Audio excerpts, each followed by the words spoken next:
आपको पता है कि वेट और मास ये डिफरेंट फिजिकल क्वांटिटी या एक ही फिजिकल क्वांटिटी, इसको हम डिफरेंट समझते हैं। कुछ लोगों के माइंड में ये होता है कि वेट और मास एक ही फिजिकल क्वांटिटी है, बट ऐसा नहीं है।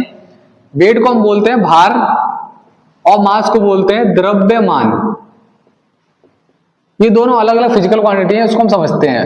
मास की अगर बात करूं तो किसी वस्तु में कितने पार्टिकल्स मौजूद हैं, किसी वस्तु में कितने पार्टिकल्स, यानी वस्तु जो परमाणु और अणु से मिलकर बनी होती है, तो कितने प्रेजेंट है वस्तु में, वो उसका मास डिसाइड करती है। ठीक है, यानी इसमें कितने पार्टिकल्स हैं, पार्टिकल्स, इस वस्तु कितने पार्टिकल्स हैं वो हमारा मास को डिसाइड करती है। ठीक है, जितने ज्यादा पार्टिकल्स होंगे मास उस वस्तु का ज्यादा होगा, उतना पार्टिकल्स कम होंगे मास कम होगा। जो मास को मेजर करते हैं वो हम किस में करते हैं, केजी में मेजर करते हैं। ठीक है, और अगर भार की बात करें, अगर मैं मास में जी का मल्टीप्लाई कर दूं, मास में अगर मैं जी का मल्टीप्लाई कर दूं तो उस वस्तु का वेट कैलकुलेट होकर आ जाता है। जी हमारा क्या है, गुरुत्वीय त्वरण है, गुरुत्वीय त्वरण है। ये जो जी है ये हर प्लेनेट पे अलग अलग होता है।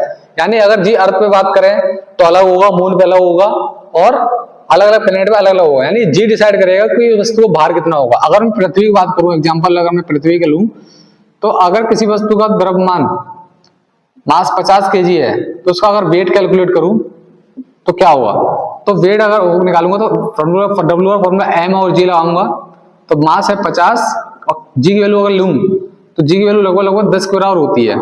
तो मैं बता देता हूं, जी की वैल्यू हम लेते हैं 9.8 मीटर पर सेकंड स्क्वायर। ठीक है, और ये जी की वैल्यू 9.8 10 के बराबर को लिख लेते हैं, लगभग ये जो है 10 के बराबर होती है। ठीक है, कैलकुलेशन को हमें आसान करने के लिए हम 10 मान लेते हैं। तो अगर 10 मल्टीप्लाई करते तो ये हो जाएगा 500 न्यूटन। तो इसको हम जब जो भार को जो हम मेजर करते हैं वो हम किसमें मेजर करते हैं, न्यूटन में मेजर करते हैं। ठीक है, इसको जो मेजर करते हैं हम न्यूटन में मेजर करते हैं। ठीक है, तो उसका जो भार आएगा पृथ्वी पर वो 500 न्यूटन आएगा। ऐसे जो उस पे अगर हमने चंद्रमा पर कैलकुलेट करूंगा तो अलग आएगा, क्योंकि वहां पर जी का मान अलग होगा।